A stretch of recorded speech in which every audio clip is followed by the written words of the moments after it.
Claire Jedrick, and this is the Asia Le Mans series, and we are here for round one at Sepang.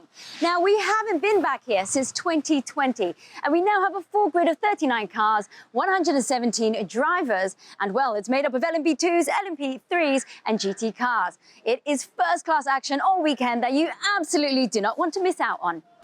So here we are on board with Prince Jeffrey in the 888 Mercedes AMG GT3. Here we are coming down the front straight here at Sepang, reaching a top speed of about 250 k's in fifth gear, looking for the brake point here, hard on the brakes, really using all that ABS, down to second gear, looking to V off the speed and the corner here, minimum speed of about 62, 63 k's an hour, flicking it back to the left, looking for that drive and that traction off of the corner, off of two, winding it then through three, and a long right-hander here before this short straight for the brake point uphill into turn four, hard on the brakes, and then got to hit that apex curb here. Got to be careful of track limits as you run out, and then you're looking to line the car up for then the fast left, right here, turn five, turn six. Good blend of slow speed and high speed corners here at Sepang. So really working the cars very hard. You're looking for that exit here over the curb, but we've got to be careful of track limits there. That's another place you can get pinged for that. Then one of the hardest corners on the racetrack, 7, and then into 8.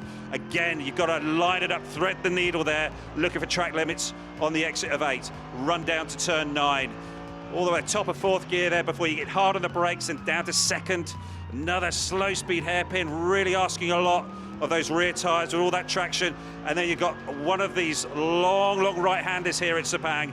Really works those left side tyres extremely hard, looking for traction off corner. Again, track limits could be an issue there before this next left high speed, turn 12. Track limits is definitely an issue here that every car's going to struggle with.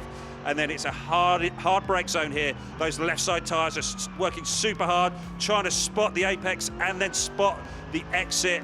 Track limits there at the exit, you've got to be careful of that. And then it's the final back straight run down to the final corner here, where you're looking to get as much speed out of the car as possible, looking to line up the brake point. Very difficult last corner here at Sepang, off camber, hard to get to the apex curve, but you've got to think about your acceleration point, getting hard on it, and your traction off through, then up through the gears to finish a lap here at Sepang.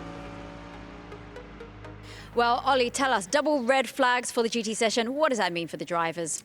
It means a punctuated and tricky sessions. Certainly those stoppages didn't help with them getting into their flow. These bronze drivers were trying to get out there and get that 15-minute session just done and delivered. But the Santa Lock Audis have been fast all the way through practice, and again they were very fast in qualifying. And Mr. Ferruti, he really came up with a very strong lap, put the car on pole position. So Santa Lock Audi, they're going to be very happy with their performance. And Graham, the LMP2s and LMP3 sessions, seemingly pretty clean? Well, we think so. We'll wait and see. There is a little bit of a shadow hanging over pole position for this afternoon's race. That is because the pole position setting car, our drivers' champion, reigning drivers' champion Sally Jolic, was released to the end of pit lane a little too early. At the moment, as things stand, he put the car on pole for both races. He delivered on track. What happens in the steward's office, we'll find out soon. Well, thank you, guys. Stay tuned for race 1.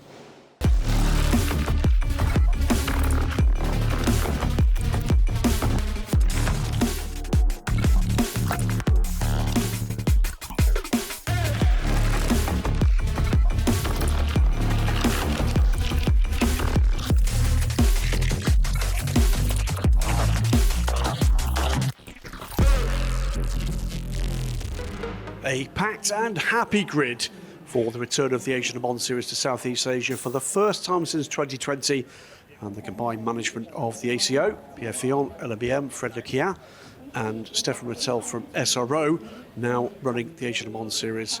Friends old and new meeting on the grid, and Ferdy Habsburg and Sean Gelael amongst the stars on the grid ahead of the first of 2 4-hour races at Sepang. Ahmed El Hati and Louis Delatraz, 2 out of 3 drivers in the 99 Racing Orica. Third in GT for the Baton brothers, liveried Get Speed number 9 AMG. Part of a packed 23-car GT3 grid here for the Asia Le Mans series all season. More to come in the UAE. the AMG, one of the fancied cars here. Bibendum is the mascot of long-time Asian Le Mans Series partners Michelin. Always a welcome addition. And Alexander Matschel, the bronze-rated driver for the defending championship-winning team last season, DKR Engineering, ready to go. A very welcome return for Craft Bamboo Racing, second in the GT class on the grid, and the first time back in the Asian Le Mans Series for many years. Great to see them and the strident liveried AMG back here in Asia. No doubt, though, who was the dominant force in qualifying. It was Santalot Racing's number 42 car on pole position after Alban Veruti showed his form. 0.4 of a second or so up on the next quickest car for Saturday morning's qualifying session would see the Audi on pole position. And Santalot Racing hopes high of a great result here. Giorgio Roda using power tools to keep cool in soaring temperatures. 31 degrees as the race started, but 34 on track. It would get hotter still. Francois Perraudot feeling the heat as well as he started his campaign for a 6th endurance title since 2016. An amazing record. David Cheng, the DC from Jackie Chan DC Racing, on the grid and looking for a way back into the sport, here with his lovely wife Nelly and chatting to ex-WC race winner Weiren Tan.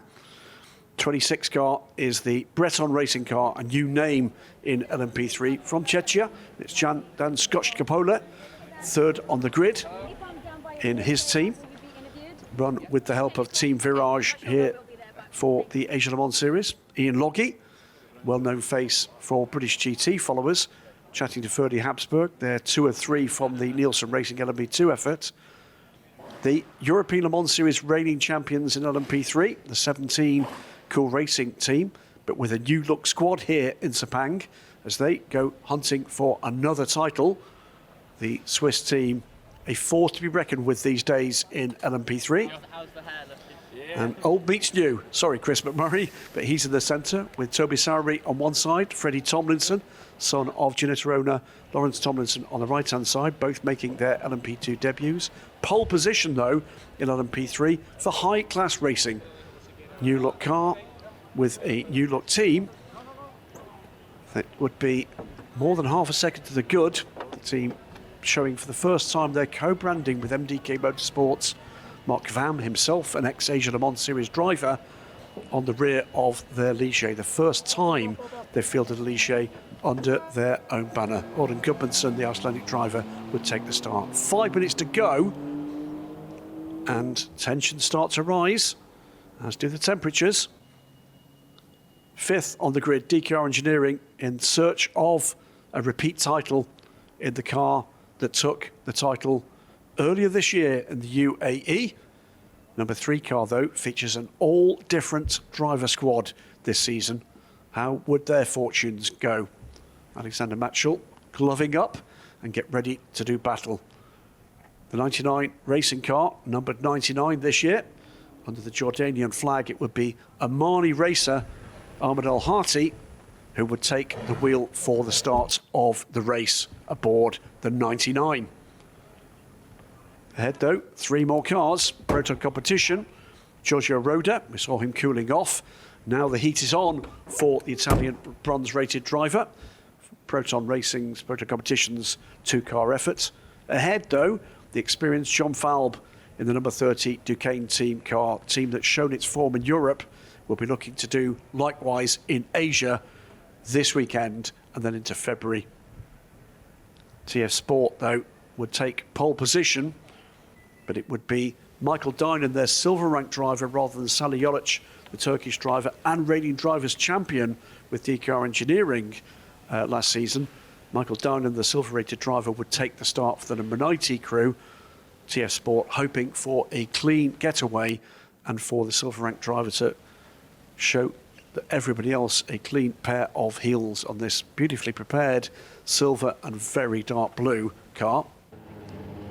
Dynan gets the field rolling behind the leading car for 2 formation laps as the field worked to get heat into the Michelin tyres. No tyre warmers here, as with the remainder of the LMEM ACO family of endurance motorsport around the world these days. Everybody gets away cleanly for the Porsche leading car to show them the way around Sepang before racing action starts. The teams in the garages, a mixture of joy that it's here and trepidation for what comes next as the field bunches up at the end of the second formation lap round the iconic turn 15 under the control of Michael Dynan in the pole position car. And as the lights go green, Dynan gets the power in. John Falb on the outside looking for a way around turn 1 and the leading car, while Giorgio Roda takes a look to see whether or not there's a gap up the inside. Neither of those would work, but there would be trouble towards the back of the LMP2 grid at turn 2. A touch between Chris McMurray and George Kurtz would send the CrowdStrike by APR number 4 car around, and that would cause problems further back in the order as the P3 and GT3 cars came through. Trouble for Gabriele Rindoni in the Lippert Lamborghini, but much bigger trouble for 2 other cars. The Craft Bamboo AMG into the wall with Anthony Liu, and his recovery from that would see him making front-to-front contact with the Herpeth Motorsport number 33. It would be the end of the race, the 37, the 33 pitting with damage. Michael Dynan pushing on here and trying to gap the field. John Falb in the very early running doing what he could to hang on to the coattails of the TF Sport man. TF Sport from Duquesne Proton 99 Racing at this stage, with the Decar Engineering car of Alexander Matchell and PJ Hyatt hanging in to what would be a 6-car train, as Francois Perrodo and Chris McMurray started what would be a laps-long private battle for 7th place at this stage. Dynan, the only non-bronze driver to start the race in the LMP2 class. The train streaming down towards turn 15 with the LMP3 cars in the background and the GT3 cars behind. Chris McMurray looking up the inside, and he at this stage would take advantage over the title-winning Frenchman. The returning American driver will have been pleased with that move on his return drive to LMP2. Highly experienced driver in LMP1 and LMP2 in the US, in Asia and in Europe, Chris McMurray. And he would be doing what he could to brush away the cobwebs. That process started well with an excellent move on the highly experienced Francois Perrodo. In GT, the leading pack were getting away courtesy of something of a moving roadblock from Douglas Koo and the slow-starting Viper Nisa Racing Ligier. Attempto Racing's number 66 car leading a train, trying to get by. It would take them some time to get that job done as the squabbles behind began. And there would be urgency from a number of these cars, knowing that some higher-ranked drivers had started at the back of the grid. In the background, you could already see Kei Cozzolino in the number 82 Ferrari that had trouble in qualifying, failed to set a time after an issue for Charles-Henri Sommery. They opted to put the gold driver in and look for the white Ferrari as the cars go 3, 4 and at times even 5 wide to try to tussle for position. But it would be the white Ferrari coming through from the back of the grid, the rear of this shot, together with Tomonobu Fuji in the dark green Aston Martin for D-Station Racing. 2 gold-ranked drivers looking to get to the front of the field as quickly as possible, and that would not prove to be an easy task. Attempto Racing holding that 3rd place from the Almanar Racing by GetSpeed AMG, as Cozzolino and Fuji-san trying to get through. Cozzolino had passed the Aston Martin, now trying to deal with the challenge of Darren Young, the British GT champion, in the Project 1 93 as George Kurtz 2 was looking to get by 3 wide here in his push to get by the GT3 cars, use the additional power and then the aero advantage of the Oreca to make up places for position at this stage in his recovery drive through the field after being tipped into that spin at turn 2. Gossolino now looking to deal with the challenge of the BMW. It's now for 6th place, looking to the outside, and a demon under braking gets the deal done. Next target, the Pure Racing Porsche, as it is Tomonobu Fuji to try to deal with the BMW behind. Close racing in GT3. Very different cars, and in this case, different rank drivers as well at this stage of the race. But what the race gives in terms of pace when the gold drivers are aboard, it will take away when their bronze have to take their turn later in a 4-hour encounter with minimum driver times applying. George Kurtz now looking to get by the last of the LMP3s in his pursuit of the LMP2 field. Did that without delay and without drama. Douglas Koo was beginning to get up to speed and pulling away from his GT3 tormentors. Michael Dinan, too, in the lead of the race, was beginning to gap the chasing cars. Over 1.5 seconds clear now, and finding his feet in what is his LMP2 debut. The TS Sport car on song, and Dinan producing the goods that were required by the silver drive at this stage of the race. How, though, would that work on a long run? Gossolino quickly caught and passed the Pure Racing Porsche. Still 4 cars to get by before he could get where he needed to be at this stage of the race, in the lead of the race. And Alban Ferruti, in the lead of GT3, had taken full advantage of the delay for the cars behind, with the LMP3 car preventing their charge. His only tormentor, the Get Speed number 9 car, that car was some 3.5 seconds back. Next challenge for Kay Cotolino would be Martin Conrad's Almanar Racing car. Behind, plenty of action going on as Ian Logie, delayed in his pursuit, was looking to get by more of the GT3 cars. Gossolino, a great run through the tricky combination of turns 1, 2 and 3. Looks to the outside, then the inside, and would go up the inside of the AMG to take another place up to 4th at this stage for the AF Corsa car, with the stylised flag of Brittany, same basic livery as the 83 Oreca. The damaged Herbeth Motorsport car in for attention to the bodywork. It took that hit with the Craft Bamboo car at turn 2. Gossolino looking good at this point. Now trying to get onto terms with the Attempter Racing number 66 for what would be, at this very early stage, a provisional podium position. Still inside the first 10 minutes here. And now Dinan's advantage was beginning to creep up more quickly. Nearly 3 seconds to the good as John Fowle was going under pressure from Giorgio Roda, the Italian, finding his feet in the number 22 car in extreme heat in these conditions and high humidity too. Behind Amador Harty, still in the programme here, but the fight was between the Duquesne team car and the Proton number 22. Teams, both of which have had success this year. Further back, in his pursuit of Chris McMurray, there was drama for Francois Perrodo, a half spin, but quickly recovered. And drama too for Santoso in the number 8 EBM Porsche, but the Indonesian would be back in the race after a short delay.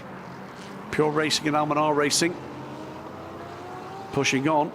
Ahead though, The AF Corsa car was already up into second place and beginning to try to close the gap to Alban Ferruti behind, as there's trouble for the number 66 attempt. So Audi, a spin, all by himself, would take him down the order, losing place after place as he tried to recover the track. The closely knit pack would not help. Trouble, meanwhile, for the number 21 Ferrari. Slightly careless move from Prince Jeffrey through turn one. Unfortunately, the 888 AMG driver would have another indiscretion with the 69 Optimum car. That car turned around too. There would be a penalty coming the way of the 888 AMG man. Through the pit stop cycle, Sean Falb cycling through to the lead at the hour mark in the number 30 car. Hanging on in there, good pit discipline from Duquesne, helping that effort. But the lead of GT3, Alban Ferruti, was unchallenged. George Kurtz getting onto terms here in a battle for 9th place with the CrowdStrike racing car. And the Nielsen, number 24.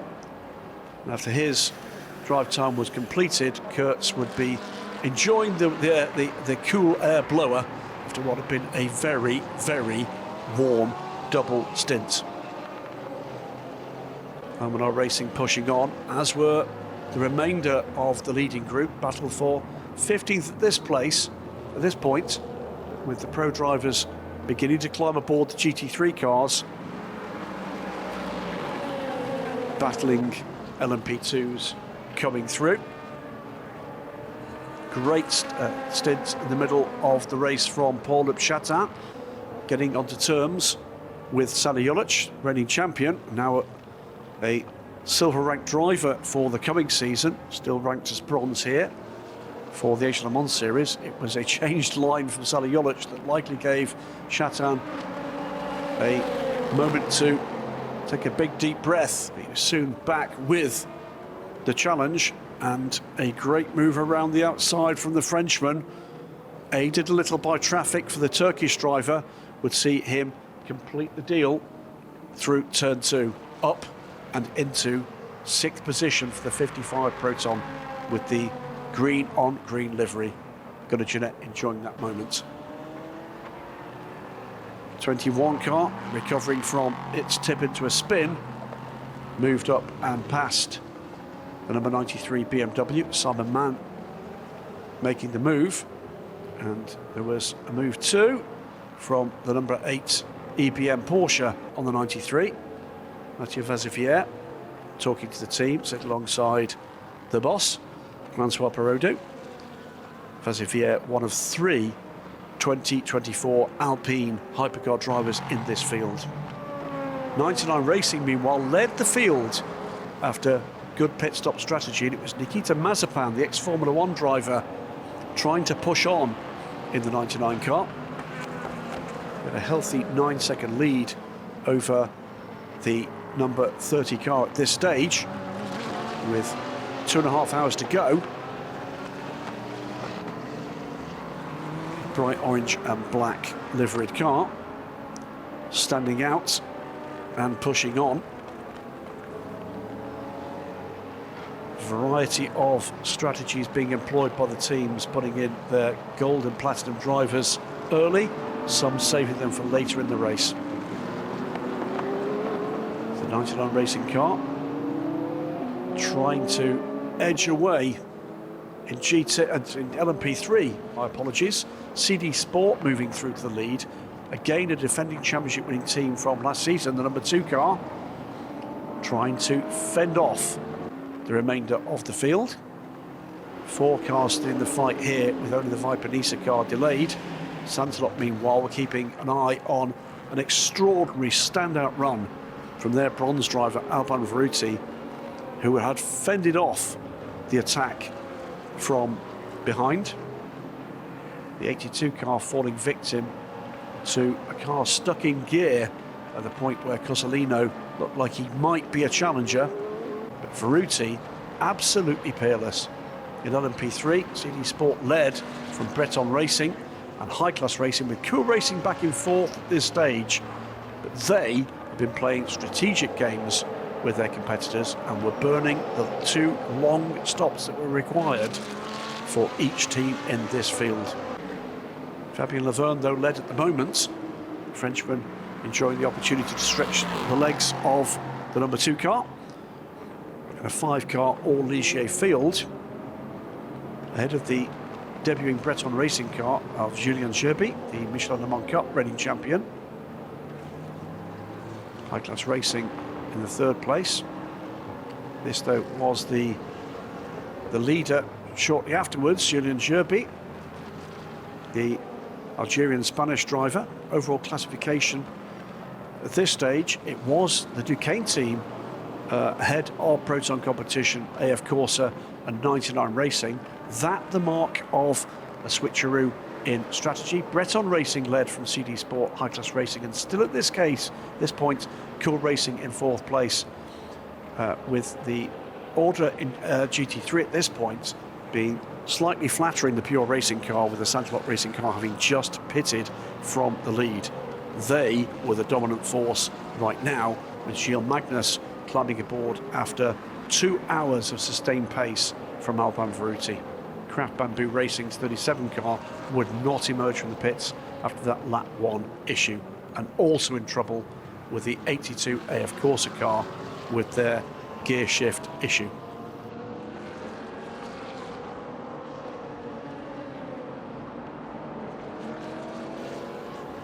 Under 2 hours to go, and it was a lead battle between tyre driver Colin Watana Bennett and Julian Andlauer, the number 22 Proton man, putting the Duquesne team driver under pressure. And Bennett would spin, no contact from the Proton car, causing that deep into the gravel. That would cost the Duquesne team dearly. Safety car would be scrambled to help the recovery of the stricken number 30 car. No damage to the car, but they would drop from the lead of the race down to the bottom of the LMP2 pack. Their run to a potential podium effectively over. Car would require assistance to get out. Andlauer more or less through at this point. Bennett in defence of his position over the curbs, a twitch at the front and perhaps a brush with the Proton car saw the car half spinning out backwards into the gravel, lucky not to collect the Proton car. Safety car scrambled. No weaving, all cars eligible for pass round. It's your last chance to do it. Cars, please close the As gaps. Bennett recovered to the track, there was an ominous sign beginning to appear in the pit garages, with some of the teams looking to their timing screens and some of them looking to the skies and the radar screens. Was weather on the way? Meantime, it was a battle between Nikita Mazepan and Lawrence Herr, the Russian, trying to defend aggressively towards the pit wall, but the young German having none of that intimidatory stuff, finding the right way through a very wide BMW to take the position up to 3rd for Lawrence Herr as DCAR Engineering looked to defend their title. Herr had got a great tow, moved to the inside, Mazepan forcing him to the wall as the safety car withdrew, and we see again just edging the 99 car where he wanted him, trying around the outside of the GT car but getting the move done on the exit. Meantime, it was Ollie Milroy elbows out against the Project One BMW. In trouble, meanwhile, for the already delayed 33 car. This would be effectively game over for the Herbeth Racing car themselves, previous Asian Le Mans Series champion. 55 car on the full course yellow, 10, ready 9, to 8, get 7, the trigger 6, and pass 5, the 4, somewhat similarly 3, coloured, 2, not similarly liveried, 1. Full course LMP3 yellow car is from removed. Viper Racing. And away would go the Proton competition car at this point in a strong second position, but requiring a stop. It's a warning flag for car 4 for constantly abusing track limits. A final warning for the CrowdStrike racing by APR car before what would turn into another safety car. Josh Burden had a big hit on the braking into turn 1, as yet unexplained incident for the very talented Australian, bring to an end the run for Viper Nisa Racing.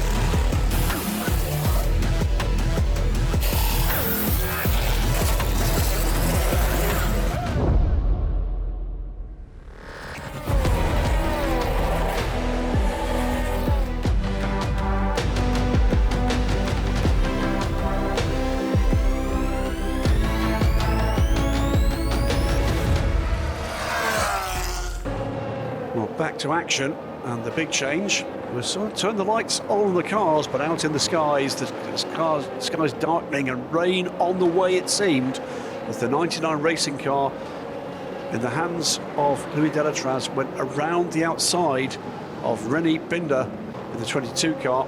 Mathieu Vazevière next to challenge the Austrian driver, and the Frenchman would take the position around the outside to continue his pursuit of the leader. Rain lights on now. It wouldn't be long before they would be needed.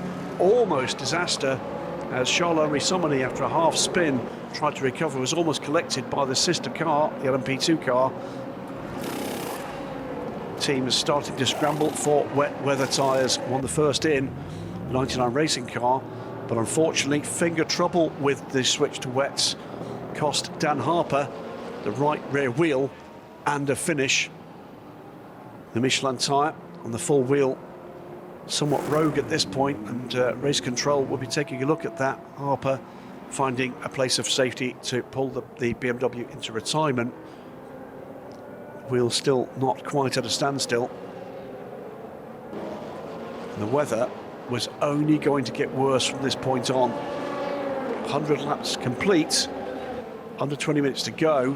A nose-to-tail battle between Delatraz and Vazevière, the Frenchman darting around trying to find grip where there was little.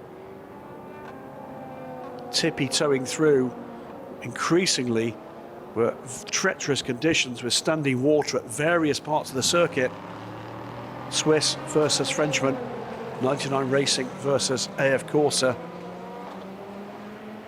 And now, with 18 minutes to go, it was a race of survival at this point. Vazevière looking to take advantage. Delatraz trying to get the thing home and keep ahead of his French rival. Visibility appalling, grip levels not substantial. Would it be the first to falter that would come out the winner here? And who would that be? Delatraz finding water everywhere. Big twitch for the leader, but behind a bigger twitch still, firing Vazevière off the circuit, and he was fortunate that the saturated condition of the gravel trap would allow him to retake the track. Almost undrivable at this stage. We'll see again here, watch the 99 car with a big twitch as he tried to get the grip. There was none, or very little, and none at all for Vazevière, and lucky to find a wet gravel trap that would get him through and back on track. Rejoined around the escape road. Yellow flag at turn 10, yellow flag at turn 10. François Perraudot delighted to see that he could recover that and managed to get to the track ahead of Tom Dillman in the third. So Louis Delatraz could breathe more easily. Another big moment here for Vazevière. The conditions getting trickier still. Under 17 minutes to go. And the radio and the Discord channels would be getting busy with teams asking, or rather feeding back to race control, that this was beginning to get certainly unraceable and arguably undrivable. Visibility very poor, and standing water was becoming a real challenge at various parts of the circuit. Julian Andlauer and Alessio Rivera. Once again, the issues for Vazevier would affect others as well. The cool racing car now leading the race, by the way, and allowing the Orica through. The 20 car in the background here, not on the same lap at this stage as the now leading cool racing car from Switzerland.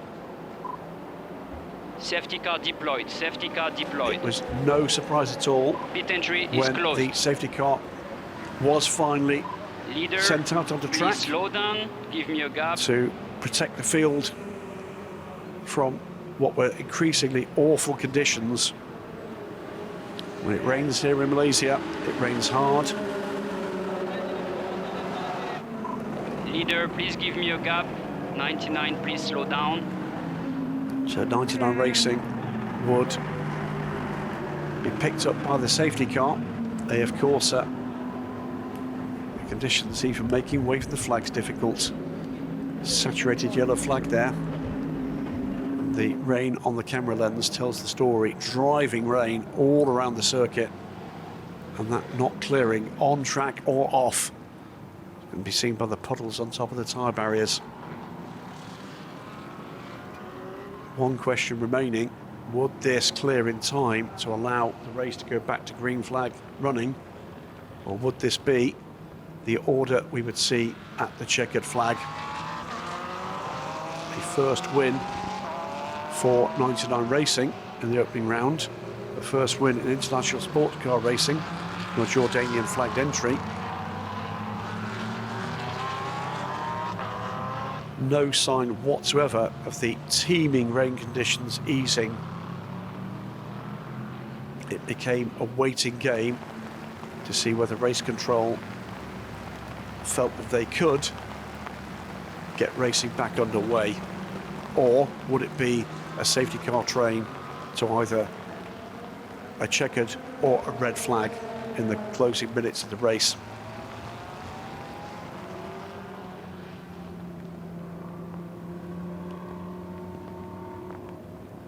.99 Racing, fingers crossed. Lancelot Racing, car now in the hands of Christopher Haase.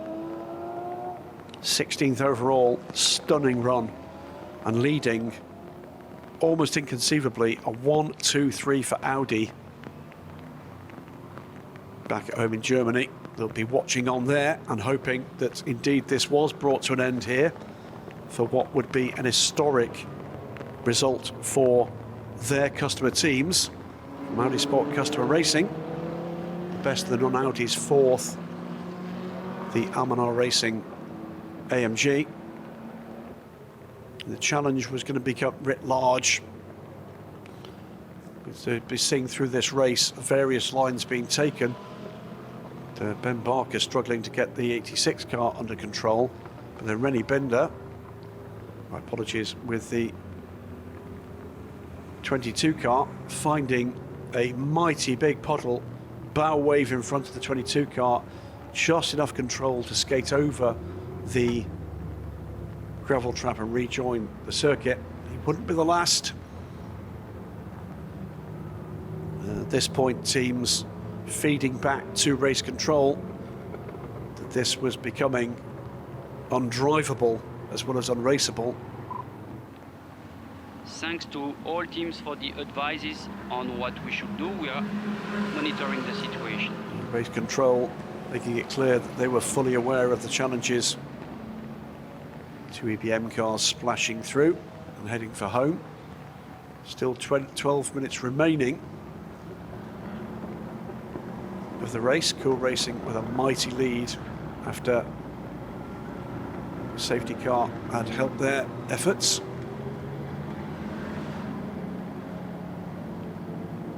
It's not often that racing drivers are hoping for proceedings to be brought to an end. Marco Mappelli will be one that would be.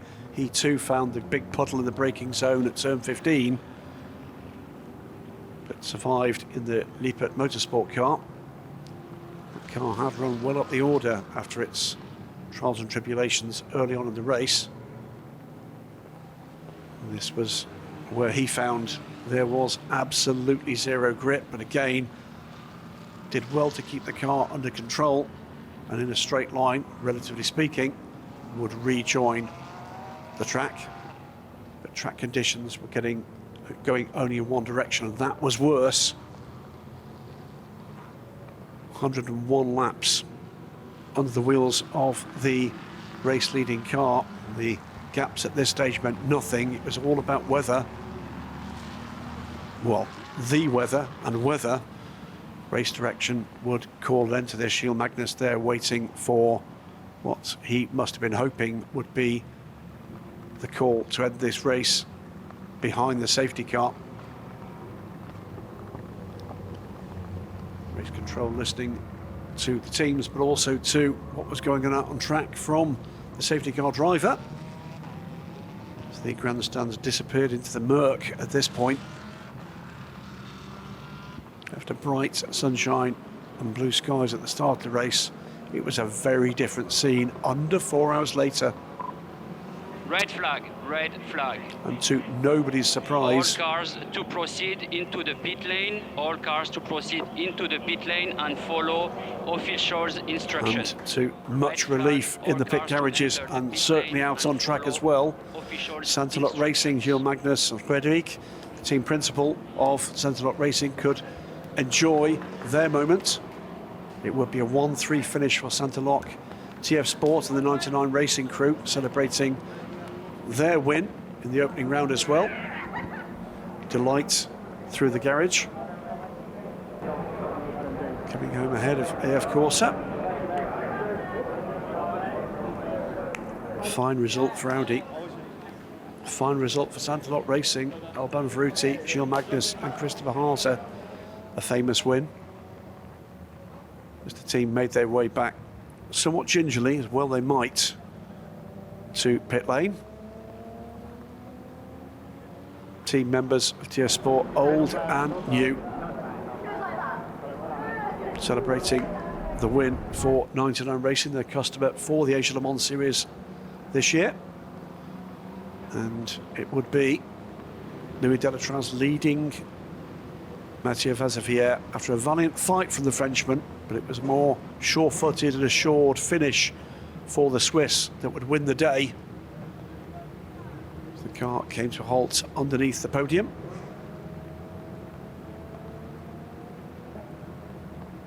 A race of survival for the last few minutes. Okay, attention to all teams. You are allowed to cover cars with rain covers. That's a note as Louis Delatraz came out from the car with delight. Cars, of course, would normally be under full part Ferme conditions, not able to touch the cars. Race control making it clear that water intrusion not part of that plan. And Louis Delatraz, not the first time he's been able to show that finger in celebration. Media delegate Jane Rowe waits to offer the winner's cap, a very prized item, to Louis Delatraz. Also home, the LMP3 winning car for Cool Racing. Yet another class win in LMP3 in another different championship for Cool Racing. James Winslow, Alexander Bekantsov, and from just down the road in Singapore, Danielle Frost. And the third class winning car, Santalot Racing's 42 car. Christopher Haase would have been delighted with that. Gilles Magnus we saw in the garage. Alban Veruti, the dominant force in the early part of this race, the bronze-rated driver in this squad, utterly dominated. And Chris Haase, a stalwart in Audi Customer Racing's efforts, would have been utterly delighted with the performance of the whole team. James Winslow bringing home the Cool Racing car to a win.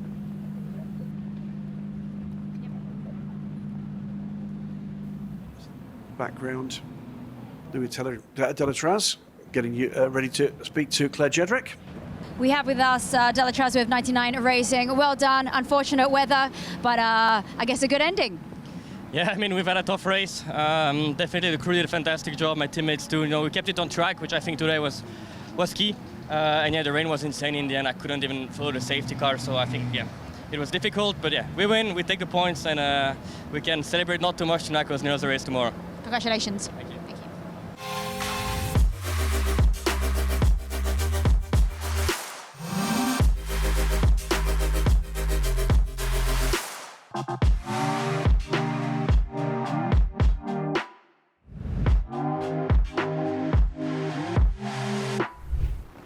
There is the result. 100 laps it was at the end of that race. 99 Racing take the win. 10 seconds behind the safety car, albeit ahead of course 83. The DK Engineering number 3, the defending champions, they come home with a podium in the first race. Cool Racing take the win from CD Sports at the flag, and Breton Racing in LMP3. Santalok Racing number 42 ahead of the 66 Attempter Racing, and 43 Santalok Audis. An Audi clean sweep of the podium this time out. All the way down to the bottom of the order, and non-finishers would be the 65, the 33 and the 37. Happy chaps on the podium. LMP2 going the way of 99 Racing with Ahmed Al-Hati, Nikita Mazepan and Louis Delatraz taking the win from AF Corsa and DKR Engineering. Kenny Genglas and his crew applauding on pit lane the efforts of the Luxembourg team.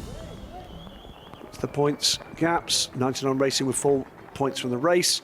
AF Corsa 7 points back, 3 points further back DKR Engineering.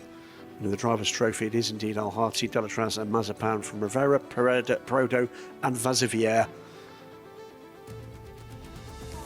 LMP3, and the win goes to Cool Racing from CD Sport and Breton Racing. The team applauding their drivers for a race run well in very challenging conditions. The multinational squad awarded with the trophies from our Total Energies sponsor and partner, CD Sport 2. Pleased with that one in their title defence run. Okay, with car number 17, Cool Racing, Winslow, tell us, a bit of a sketchy last end of the race. Yeah, we'd led for the last hour and a half. I jumped in for the final stint with all the pressure on, and then the heavens opened, and wow, a big thank you to Cool Racing. We managed to bring the car home in first place. Alex Bukanstov, Daniel Frost. I've coached Daniel since he was 14 years old, and here we are winning a race, our first race together, so fantastic for us. Cool Racing and Nicolas Lapierre prepare a fantastic team. It's our debut with them, and we've managed to get the P1 on the first race. So, to be honest, I'm just pleased it was red flagged because the conditions were as bad as I have ever experienced ever. Congratulations. Thank you very much. Neatly summed up there from James Winslow. It is the Cool Racing team that lead the way in the LMP3 stakes from CD Sport and Breton Racing. High Class Racing and Vipanisa Racing round out the team's points.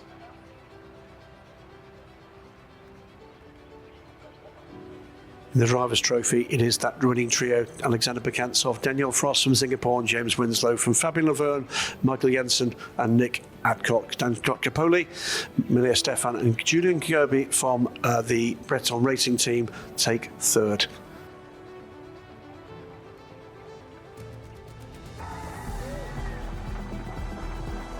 In the GT3 stakes, an all Audi podium and 2 of them from Santalok Racing.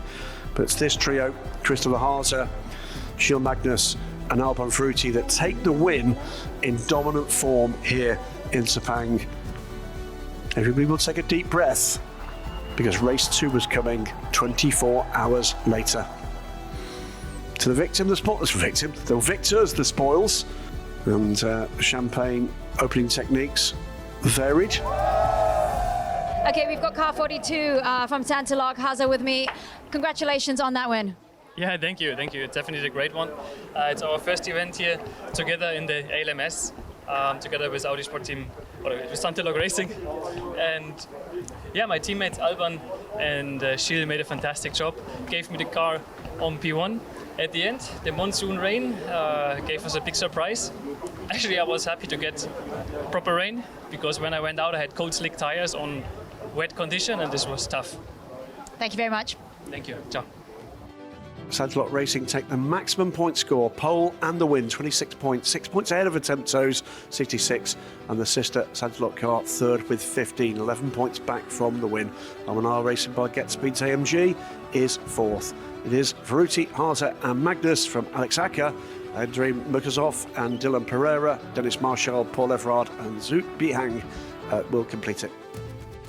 But what a brilliant end to the day for race one for the Asian Le Mans series, for the 4 hours of Sepang. Lots of thrills and spills in the rain. Well, taking the top step for LMP2, we've got 99 Racing. And of course, for LMP3, we've got Cool Racing in the GT category, Santalot. Make sure you catch all the action with us tomorrow for race 2.